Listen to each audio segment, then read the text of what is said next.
Salut à toi Challenger. Moi c'est Dimitri et sur cette chaîne on apprend des compétences rapidement pour devenir notre version augmentée. Alors j'entends dire ici et là que notre mémoire est extraordinaire, qu'on peut tout mémoriser. Dans mon cas j'ai un gros doute. J'ai toujours été une quiche en mémoire. Les poèmes à l'école, plus aucune nouvelle depuis l'école. Les films de l'année dernière, m'en souviens plus. Même le discours de Macron là, du 13 avril, c'est la guerre. Bon, à part ça, il m'est même arrivé de lire un bouquin et de me rendre compte, arrivé à la moitié, que je l'avais déjà lu. Donc ouais, gros souci. Du coup, aujourd'hui, on va faire quelque chose pour améliorer ça. Je suis super content de te retrouver pour cette vidéo parce que j'ai toujours voulu mémoriser des textes par cœur, des répliques de films, des citations. Je trouve ça trop stylé. Mais pas en mode je l'apprends pour aujourd'hui et je m'en souviens plus demain. Hein. Non, en mode je m'en souviens demain, dans une semaine, dans un mois, dans un an, pourquoi pas. On va voir s'il y a des techniques qui existent. C'est pour ça que je te propose de mémoriser le discours du général de Gaulle, l'appel du 18 juin. Alors, pourquoi un discours et pourquoi ce discours? En 1, parce qu'on est le 18 juin dans pas longtemps et je trouvais ça cool de coller à l'actualité. En plus, ça me donne une deadline, hein, ouais, parce que je suis champion en procrastination. Je suis sûr qu'on en reparlera dans une autre vidéo.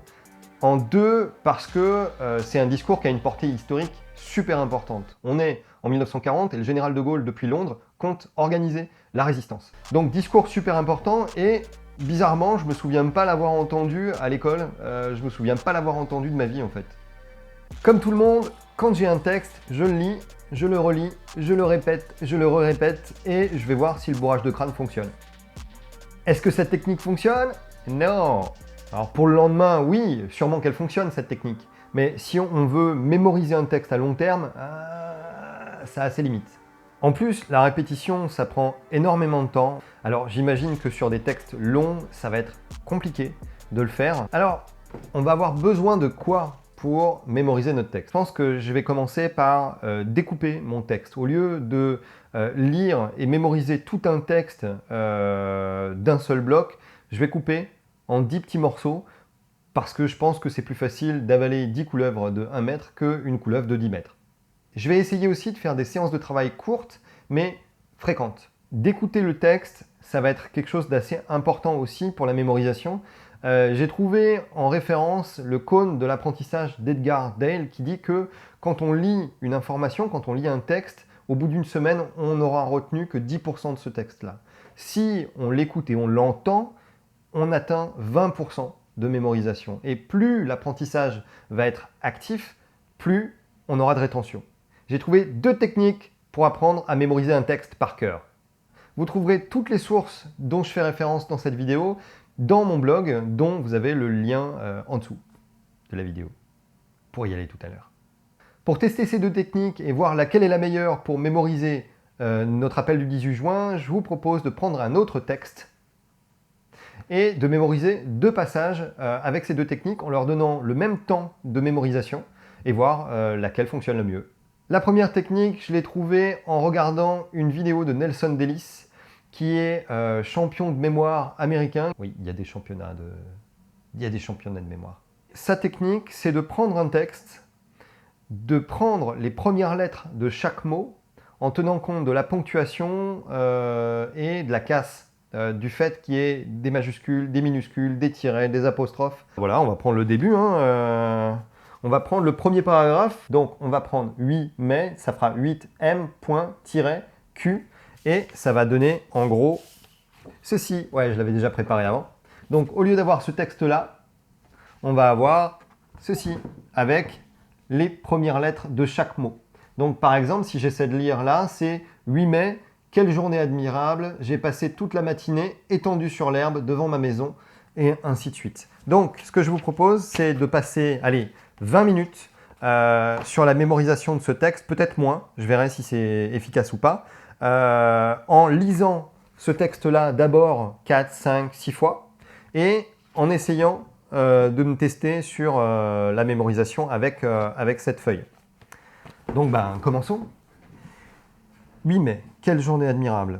J'aime qui attache un homme étendu sur l'herbe devant ma maison.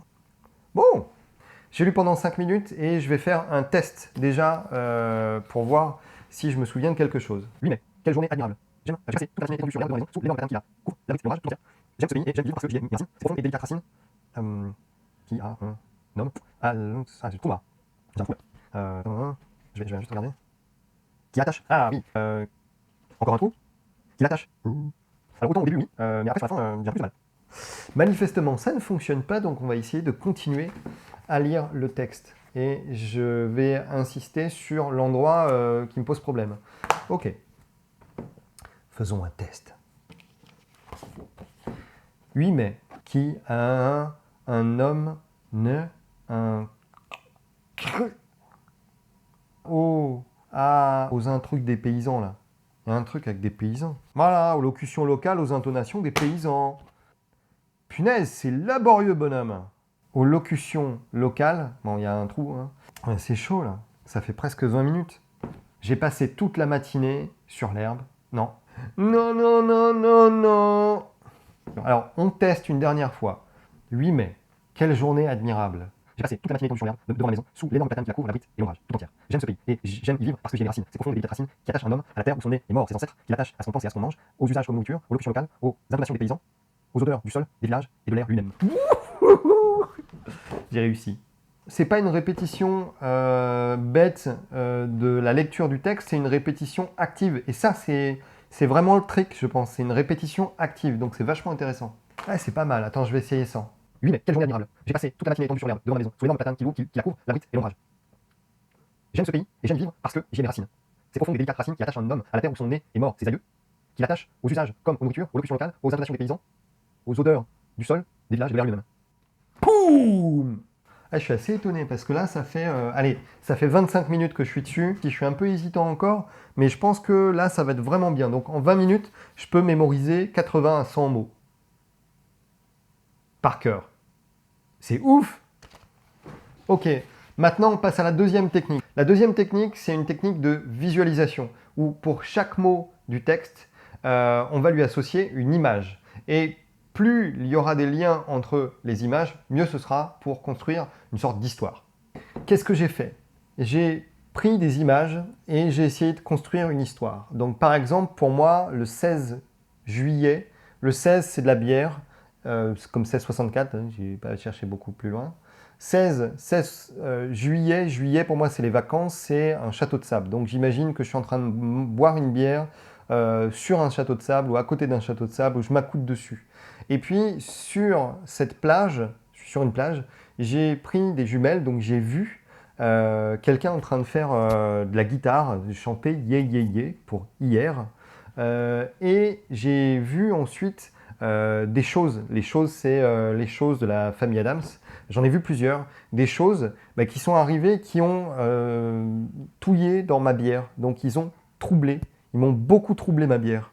Donc ça donne 16 juillet, j'ai vu hier des choses qui m'ont beaucoup troublé. Ce ne serait pas forcément super intéressant si je vous montrais toutes les images que je me suis faites. Je vais essayer de continuer et de voir ce que ça donne à la fin en restitution. Donc c'est super. 16 juillet. J'ai vu hier des choses qui m'ont beaucoup troublé. Je dînais hier chez ma cousine, Madame Sablé, dont le mari commande le 76e chasseur moche. Après, c'est cache-cache.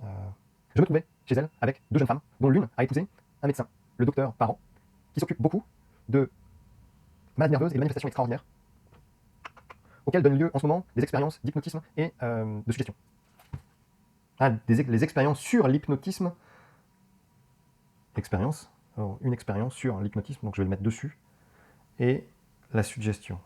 Donc là, on a hypnotisme et suggestion. La suggestion pour moi c'est un menu et dessus je vais mettre des expériences. Alors ça peut être des expériences cochonnes. Des expériences cochonnes ça me paraît pas mal parce que c'est hyper mémorable. Des expériences, on fait des expériences. Ouais, ou des expériences de chimie. On fait des expériences. Ouais, on va faire des expériences de chimie avec un bécher et un bécher un peu fluo parce qu'on va faire des expériences radioactives. Mais je me sens vachement à l'aise avec ça. Je suis super content. Je suis vachement à l'aise.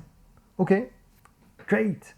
Globalement, je trouve que ces images, je m'y balade vachement plus facilement que dans l'autre texte. Je suis capable de le mémoriser sans avoir recours à une feuille. J'ai pris ma décision, je prendrai la deuxième technique, la technique avec des images et des histoires, parce que c'est celle qui me parle le plus et avec laquelle je m'amuse le plus. Donc c'est parti pour la mémorisation du discours.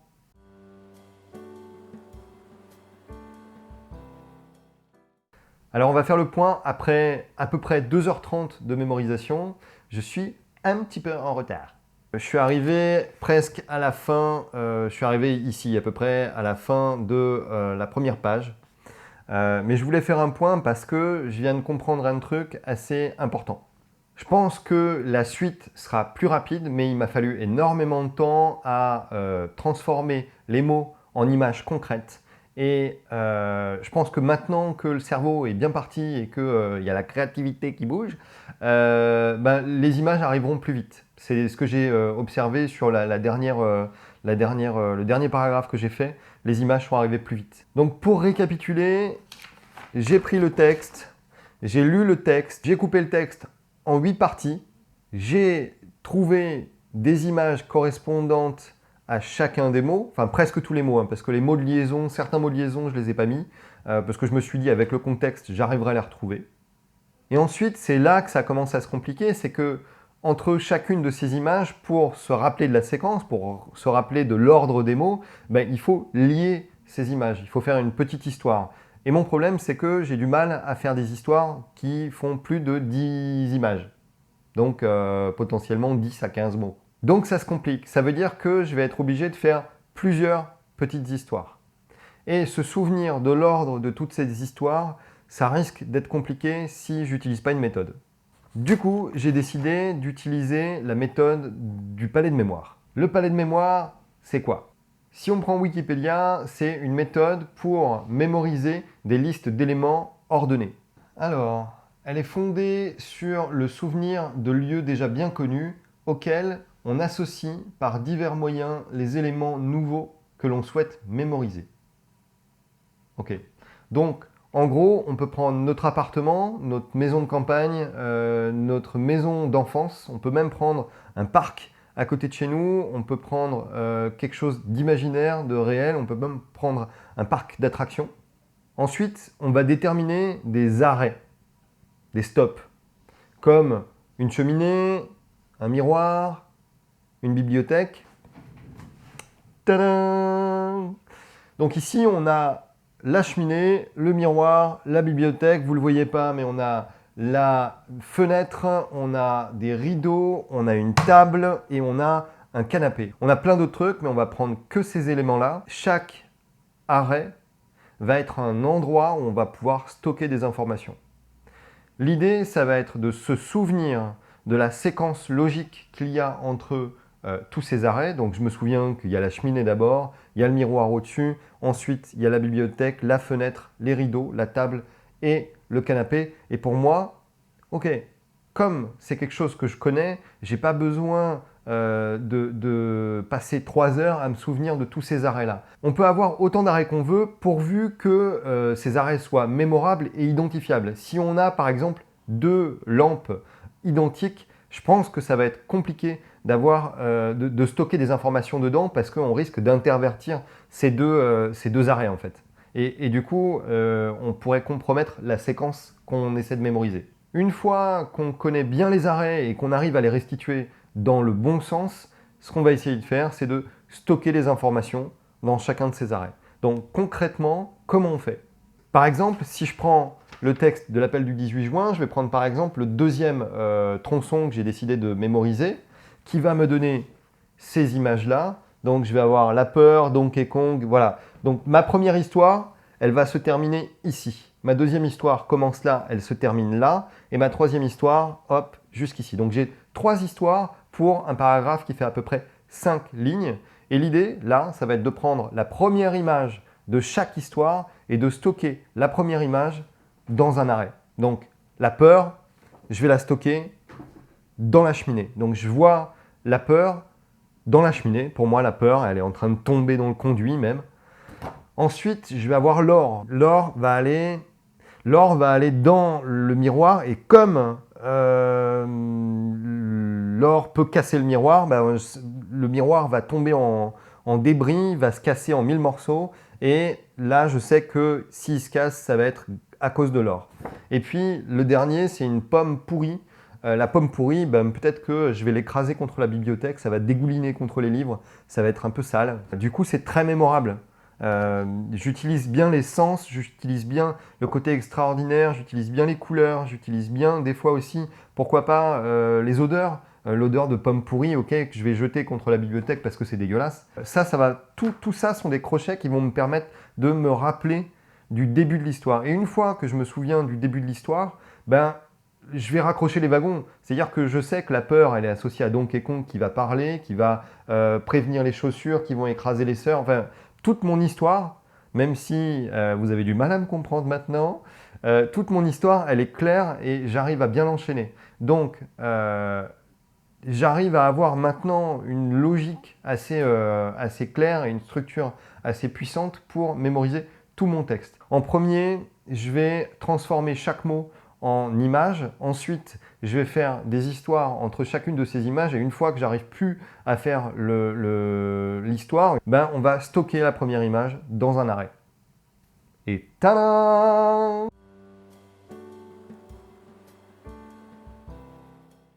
Bon, ça fait à peu près 6 heures que j'ai commencé à mémoriser l'appel du 18 juin. On va essayer de faire une restitution maintenant.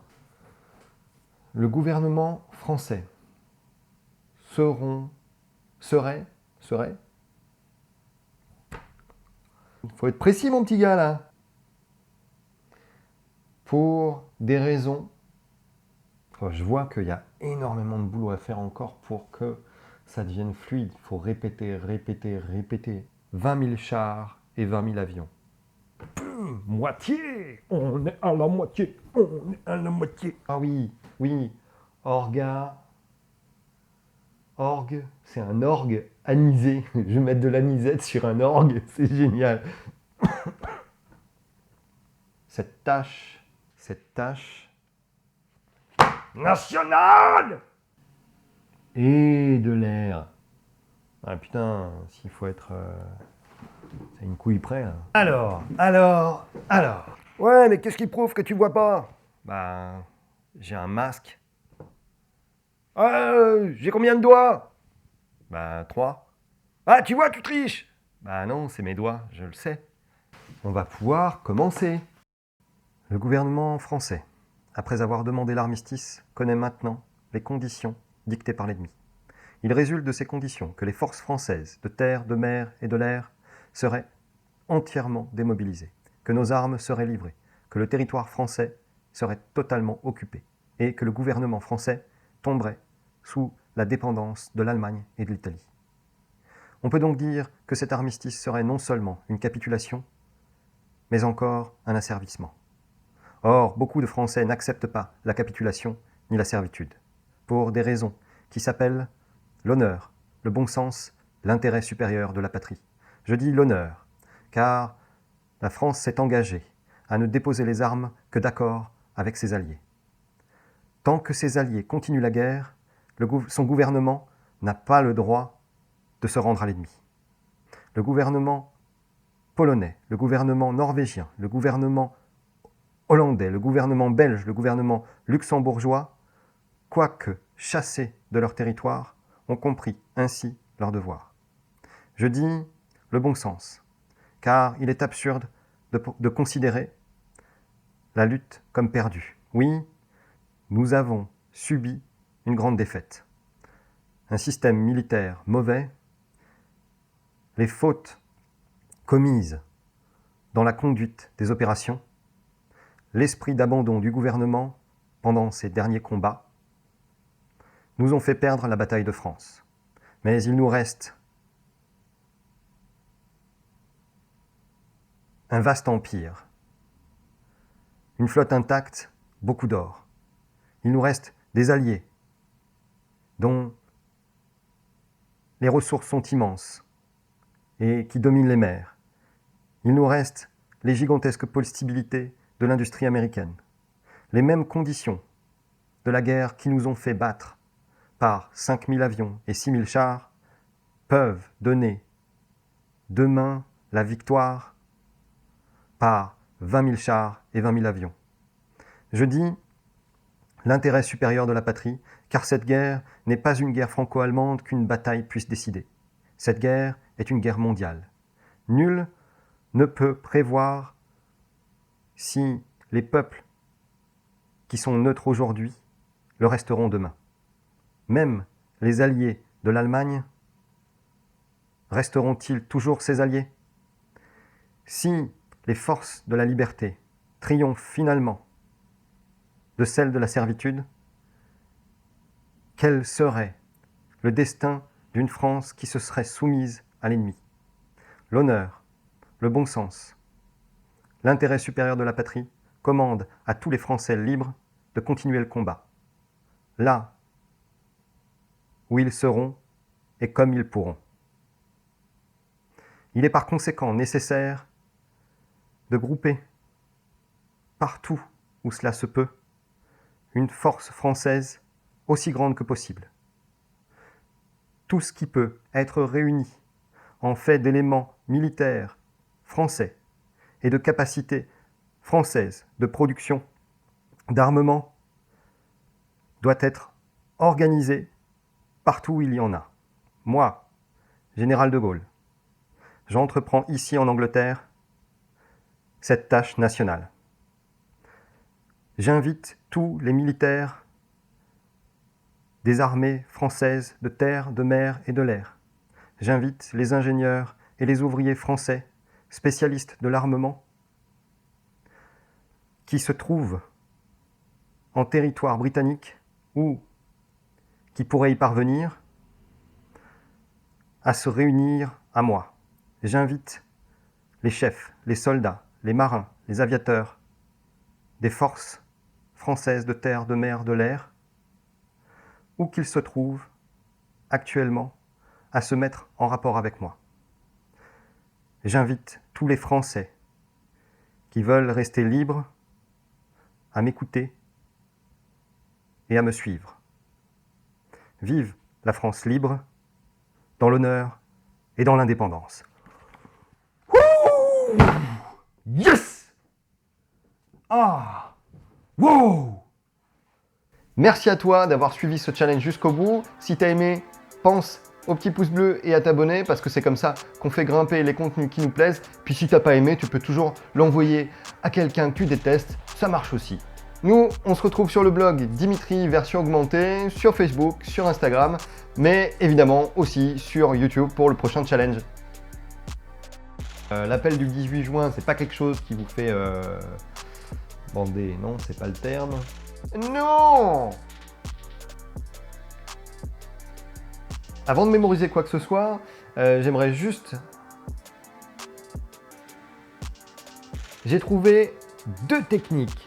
Voilà, on va tester sur l'heure là, de Maupassant. Oh, Maupassant. Avec sa guitare qui chantait yeah, yeah, yeah.